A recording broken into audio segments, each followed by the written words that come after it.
मध्य प्रदेश के एक सिविल जज ने अपने पद से इस्तीफा दे दिया।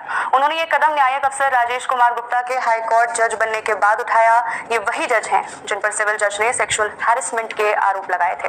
वो मध्य प्रदेश के शहडोल जिले में सिविल जज थी। उन्होंने पहले शिकायत की थी कि डिस्ट्रिक्ट जज राजेश कुमार गुप्ता ने उनके साथ गलत व्यवहार किया, लेकिन अब उसी अफसर को मध्य प्रदेश हाई कोर्ट का जज बनाने को मंजूरी केंद्र सरकार ने दे दी है। जज राजेश कुमार गुप्ता ने अभी तक शपथ नहीं ली है, लेकिन उनके काम की मंजूरी होते ही सिविल जज ने अपनी नौकरी छोड़ दी। मध्य प्रदेश हाई कोर्ट के चीफ जस्टिस को लिखे अपने इस्तीफे में जज ने लिखा, अपनी पूरी नैतिक ताकत और मानसिक थकावट के साथ मैं जुडिशरी की सेवा से इस्तीफा दे रही हूँ। इसलिए नहीं कि मैंने न्याय पर भरोसा खो दिया, बल्कि इसलिए क्योंकि न्याय उसी संस्था के अंदर रास्ता भटक गया जो इसे बचाने का दावा करती है। उन्होंने अपने इस्तीफे को एक विरोध का प्रतीक बताया, एन एक्ट ऑफ प्रोटेस्ट, और आगे लिखा, इसे आपके रिकॉर्ड में इस बात की याद के तौर पर दर्ज रहने दीजिए कि मध्य प्रदेश में एक महिला जज थी जिन्होंने न्याय के लिए अपना सब कुछ दे दिया और उसी सिस्टम ने उन्हें तोड़ दिया जो सबसे ऊंची आवाज में न्याय की बात करता है।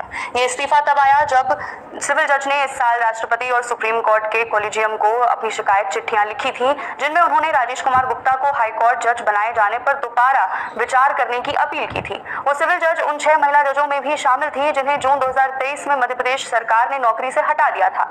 कानून विभाग ने यह आदेश हाई कोर्ट की एडमिनिस्ट्रेटिव कमेटी और सभी जज की बैठक के बाद निकाला था, जिसमें कहा गया था कि इन जजों की प्रोबेशन पीरियड के दौरान परफॉर्मेंस सेटिस्फैक्टरी नहीं थी। सुप्रीम कोर्ट ने खुद इस टर्मिनेशन पर सुओ मोटो कॉग्निजेंस लिया, यानी संज्ञान लिया, और बाद में आदेश दिया कि सभी 6 महिला जजों को दोबारा बहाल किया जाए, रीइंस्टेट किया जाए, जिनमें वो सिविल जज भी शामिल थी। जस्टिस बीवी नागरत्ना और जस्टिस एन कोटेश्वर सिंह की बेंच ने इस मामले में फैसला देते हुए कहा था कि हाई कोर्ट को महिला जजों के प्रति ज्यादा संवेदनशीलता दिखानी चाहिए। साथ ही उन्होंने ये भी कहा कि ये जरूरी है कि न्यायिक संस्थाओं के भीतर भी न्याय होता हुआ दिखाई दे। इस आदेश के बाद मार्च 2024 में सिविल जज ने फिर शहडोल में सिविल जज का उपाधि लेकर दोबारा से काम करना शुरू कर दिया। जुलाई 2025 में लिखी अपनी चिट्ठियों में उन्होंने राष्ट्रपति और सुप्रीम कोर्ट कॉलेजियम दोनों से अपील की थी कि जिस शख्स पर गंभीर और अनसुलझे आरोप हो उसे इनाम के तौर पर ऊंचा पद नहीं दिया जाना चाहिए। उन्होंने कहा था कि उनका मामला सिर्फ मेरे पर्सनल लॉस का नहीं बल्कि एक सिस्टमेटिक इंडिफरेंस का भी है। मानो लीगल सिस्टम को इस चीज से कोई फर्क ही नहीं पड़ता कि वहां काम कर रही महिला इतने वक्त से अपने साथ हुए किसी गलत चीज का विरोध कर रही हो।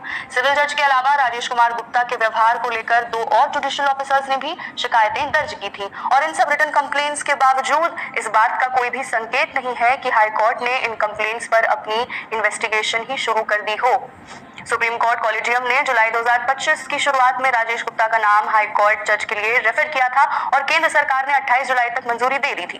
बार इन बेंच से बात करते हुए अपने प्रमोशन से पहले राजेश कुमार गुप्ता ने कहा था, ये लोग हमेशा ऐसे ही शुरू कर देते हैं, मेरे खिलाफ कभी कोई शिकायत नहीं रही, मैंने अपनी पूरी जिंदगी एक संत की तरह गुजारी है, 35 साल हो गए हैं इस सेवा में और एक भी शिकायत नहीं आई।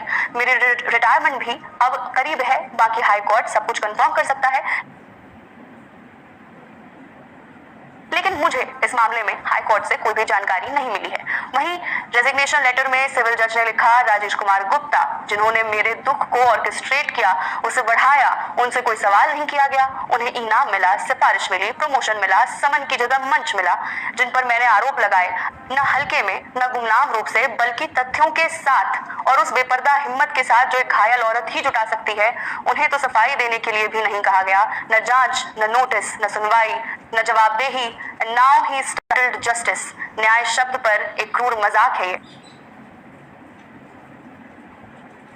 अपने पत्र के अंत में उन्होंने संस्था को रेफर करते हुए लिखा, आपने अपनी ही एक सदस्य की रक्षा करने से इनकार कर दिया, आपने उन सिद्धांतों को निभाने से इनकार कर दिया जिन्हें आप रोज उपदेश की तरह सुनाते हैं, आपने वहां न्याय करने से इनकार कर दिया जहां सबसे ज्यादा जरूरत थी।